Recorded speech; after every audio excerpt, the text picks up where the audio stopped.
Chapter 3. Nuclear War Begins. The nuclear exchange initiated. Sequence of events. 50 Harbinger warheads launched. In the dimly lit Situation Room, President Catherine sits with a steely gaze fixed on the digital maps displayed before her. Cassandra, her closest advisor, stands by her side, the weight of the moment etched on her face. After hours of exhaustive debate and analysis, only silence hangs between them now. Cassandra. Madam President, the time has come to make the decision no one ever wanted to make. President Catherine, voice heavy with the burden of command. Have we truly exhausted every diplomatic channel? Is there no other way? Cassandra. We've tried everything. The peace talks have collapsed and our enemies are mobilizing. If we don't act, the cost will be even greater. These killing of 5,000 American soldiers have given them boldness to attack our nation, and the morale of our nation and men in the front lines are down if we do not act. President Catherine. The cost, Cassandra. We are talking about the lives of millions. This is not just a strategic move, it's a humanitarian disaster. Cassandra. I know, Madam President. But if we don't act, the disaster will be ours to suffer. Our nation's survival is at stake. President Catherine, taking a deep breath. Survival at what cost? Can we call it survival if we're reduced to using the Harbinger warheads? Cassandra, it's a grim reality, but a reality nonetheless. Our adversaries have left us with no choice. If we don't launch, they will at some point in future with the death of our brave men. President Catherine, and what of the innocents, the children? Does the world not deserve one last chance at peace? Cassandra, we've given the world every chance. Now we must protect our people. It's the oath you swore when you took office. President Catherine's gaze drifts to the American flag in the corner of the room, its stars and stripes a silent testament to the nation she serves. She closes her eyes for a brief moment, the gravity of the situation pressing down upon her. President Catherine, eyes reopening, resolved. God help us all. She nods ever so slightly to the military aide standing by. It's a subtle motion, but it seals the fate of millions. Military aide. Madam President, are you authorizing the launch? President Catherine whispers. Yes. Authorize the launch of the 50 Harbinger warheads. Cassandra, softly. History will remember this moment, Madam President, and they will remember your courage. As the aide turns to carry out the orders, President Catherine and Cassandra share a look of profound sorrow, mixed with the unspoken hope that this decision, as dark as it is, might somehow lead to a future where such choices are never faced again. This dialogue sets a somber tone for the pivotal moment where President Catherine makes the heart-wrenching decision to authorize a nuclear strike, capturing both the personal and global implications of such an action. Tension crackles through the air of the underground command center. The once unthinkable now looms over the world as a grim reality. The president, after a lengthy, agonizing pause, finally nods. It's a subtle motion, but it seals the fate of millions. God help us all, he whispers, authorizing the launch of the 50 Harbinger warheads. In the silo, military personnel enter the launch codes with trembling hands. The codes, a sequence of letters and numbers that hold the power of life and death, are verified thrice. There is no room for error, no second chances. The red lights of the command consoles cast an ominous glow on their faces. The war room is a hive of frantic activity. Officers bark orders, technicians confirm system checks, and the strategic map on the wall flickers with potential targets in Russia and China. The heavy weight of responsibility presses down on every soul present. Pre-launch checks, the commanding officer calls out. The room falls into a rehearsed rhythm. Targeting systems engage, the warheads are armed, and the missiles are primed. The mechanical symphony of war is in motion, every gear and circuit playing its part. The countdown begins. 10, 9, 8. Each number echoes through the command center, a somber countdown to devastation. 3, 2, 1. The launch button, once untouched, now bears the imprint of the officer's finger. With a deafening roar that rumbles through the earth, the silo doors slide open. A burst of flame as the Harbinger missiles ignite, their engines propelling them skyward with terrifying force. They ascend, tearing through the atmosphere, leaving in their wake a trail of smoke visible for miles. The trajectory is precise, calculated down to the last decimal. The missiles arc over the horizon, their paths interwoven with the fate of the world. They breach the silence of space where no plea can reach them, no cry can alter their course. Back on the ground, the launch is met with a spectrum of human emotion. Soldiers silently pray, officers stiffen with resolve, and far away in unseen streets panic spreads like wildfire. Sirens blare, but for many, there is nowhere to run.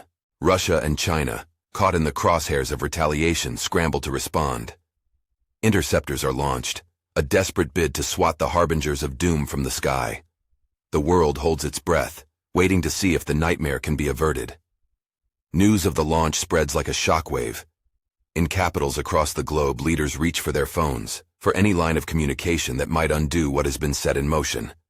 It's a race against time, against the unthinkable. In Russia and China, citizens look to the sky, some with resignation, others with defiance. The final minutes tick by, each second an eternity. And then, across the world, eyes turn upward as streaks of fire signal the approach of destiny. The Harbinger warheads are no longer a distant threat. They are here, and the world will never be the same. In the somber aftermath of the nuclear exchange, the world is plunged into an eerie and horrifying silence. The immediate effects of the detonations are catastrophic, with millions of lives lost in the initial blasts, and countless more affected by the ensuing radiation and fallout. The global landscape is irrevocably altered, with major cities and strategic locations turned into irradiated ruins. Below are sequences of events that led to mad, mutual assured destruction. 1 minute past midnight, the first 50 Harbinger warheads from the Seraphim silos streak across the sky, their launch detected by early warning systems around the world. The decision to launch is met with disbelief and panic by global citizens who watch in horror as the reality of the situation unfolds. 2 minutes after U.S. launch, Russia's response is swift and devastating. The launch of 300 nuclear warheads from the Rodina silos is a direct retaliation, targeting not only the United States, but also its allies in the European Union, North and South America. The overwhelming response is a grim testament to the doctrine of mutual assured destruction, MAD. Within 8 minutes after U.S. launch, China enters the fray with 150 warheads aimed at the United States and its allies in Asia and Australia. The precision and speed of the launch add to the chaos, signaling that this is not an isolated incident, but a coordinated and comprehensive strike. Half an hour of silence. As the initial shockwaves subside, a haunting stillness descends upon the world. Those who are able to witness the aftermath are met with scenes of devastation that defy comprehension. The immediate areas surrounding the impact sites are obliterated, and the infrastructure that once supported life and civilization lies in shambles, chaos everywhere. The silence is soon broken by the sounds of emergency sirens, cries for help, and the clamor of survivors seeking safety and loved ones. Communication lines are down or overwhelmed, governments are crippled or in disarray, and social order breaks down as the reality of the situation sets in. The loss of life is immense, and the environmental damage is extensive, with fires raging uncontrollably and radioactive fallout beginning to spread.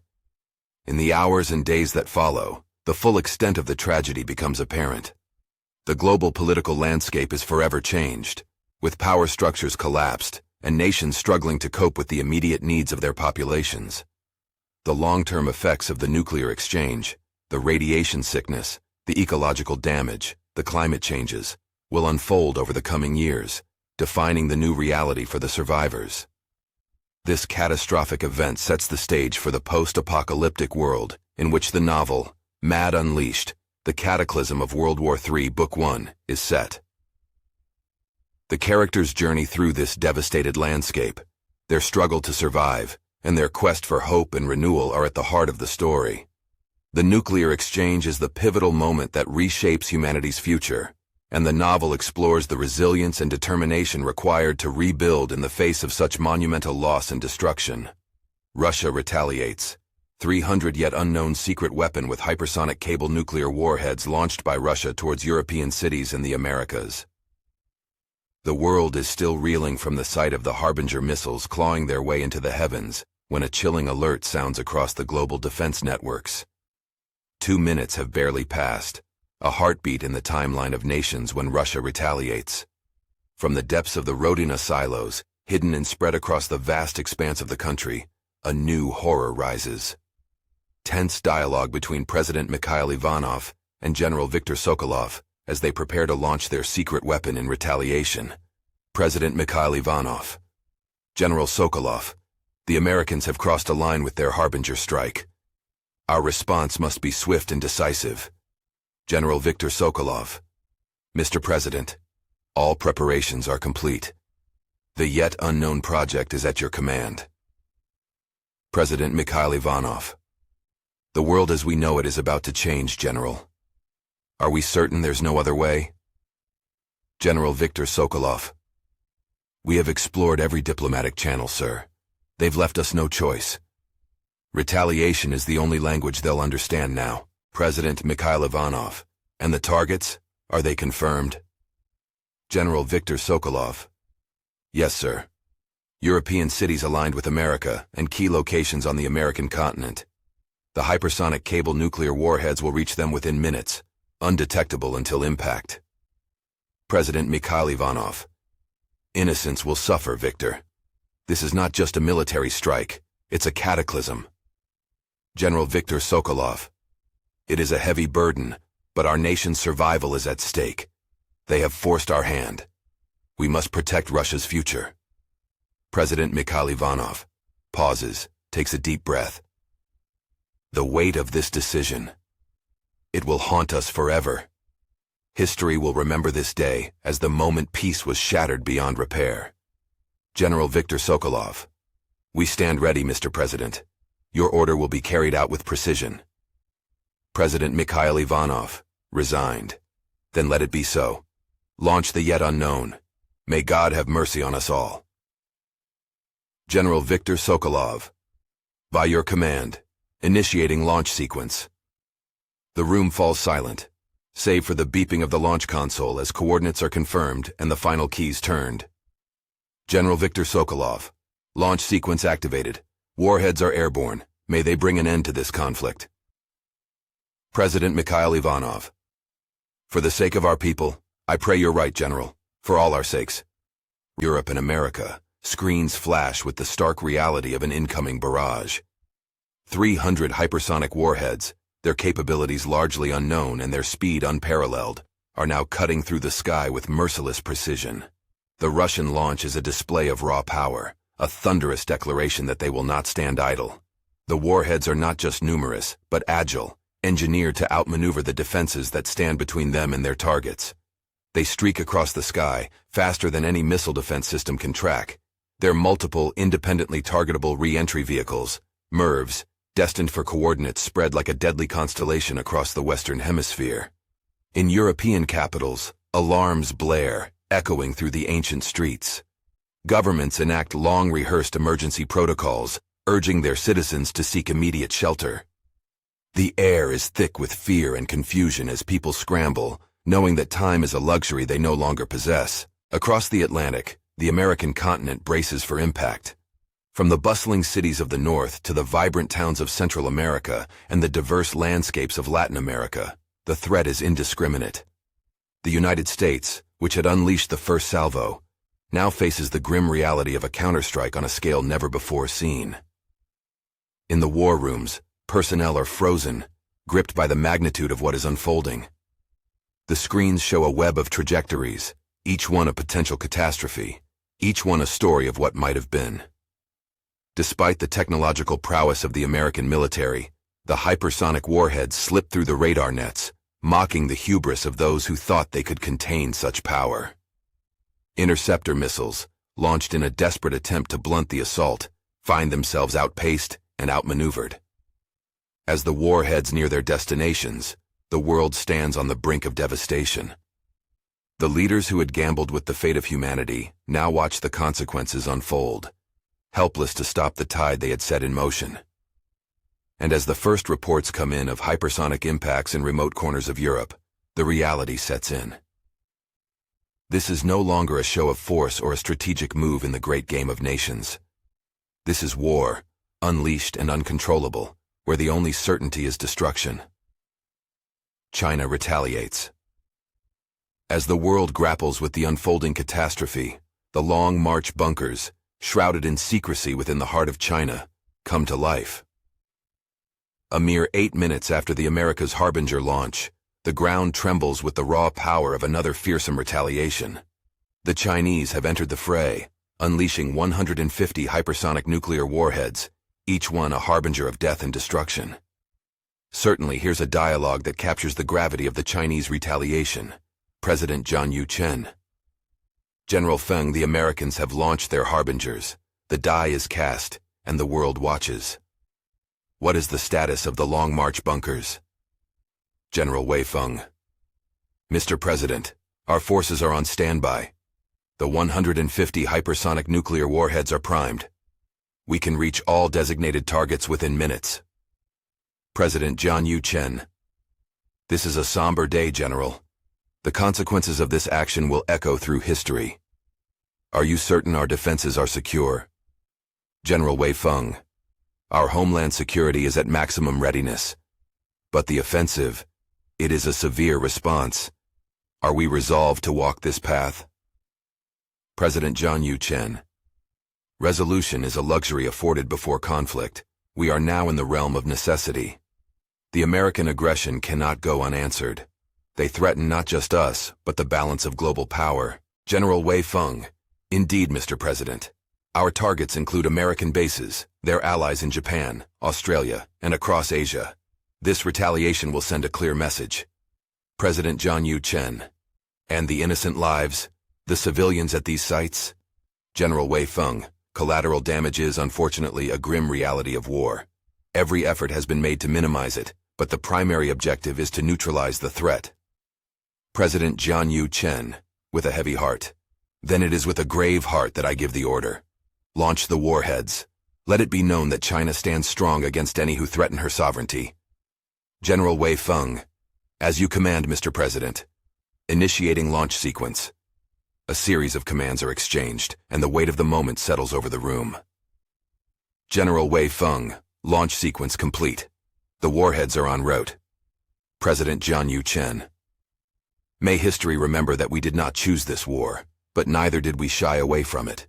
For the peace and security of our nation, we act. General Wei Feng. Peace through strength. China will endure. The Long March bunkers, named for their enduring strength and the symbol of resilience, now serve a darker purpose. The heavy steel doors, engineered to withstand the worst of humanity's fears, swing open.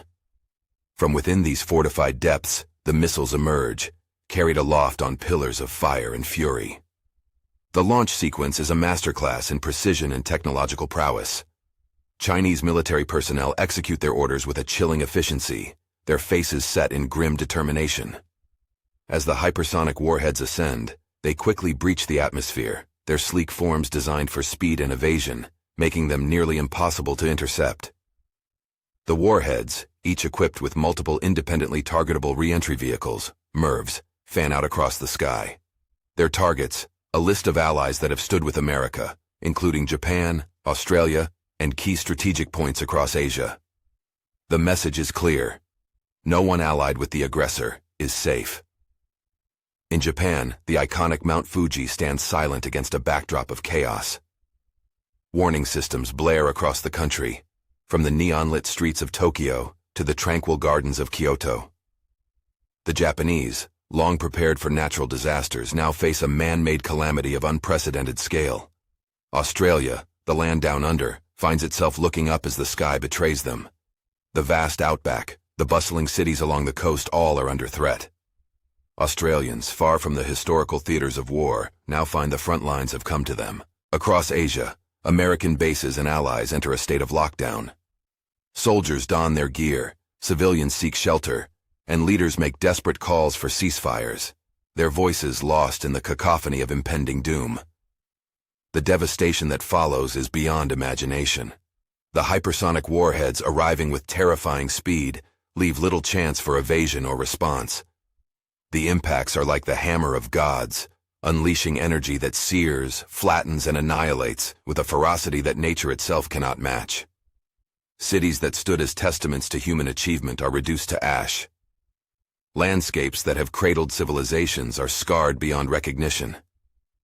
The loss of life is staggering, a toll that will echo through the annals of history as the moment the world changed. The devastation is not just physical. The fabric of humanity, the bonds that connect nations and peoples, are torn asunder. Trust is obliterated, hope is extinguished, and the future, once bright with promise, now lies under the shadow of a mushroom cloud. As the dust begins to settle, and the scale of the destruction becomes apparent, the world is left to confront a stark new reality. The age of hypersonic nuclear war has dawned, and with it, an era of devastation unimaginable in human history.